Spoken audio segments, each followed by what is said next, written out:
In this video I'm going to show you how you can easily download photos from iCloud to iPhone.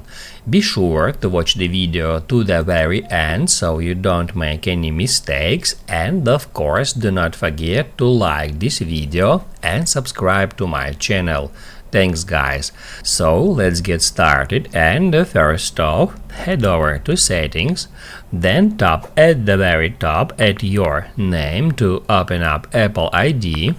After that tap at iCloud and then Photos. Right here make sure that the option which is called Seeing This iPhone is turned on. If it's toggled off, just tap at that switcher to turn it on, and after that your iPhone will sync with iCloud and download all the photos on your device. If you want to download low resolution photos on your device, select Optimize iPhone Storage. If you want to download full resolution photos and keep the original size, select Download and keep originals. That's it.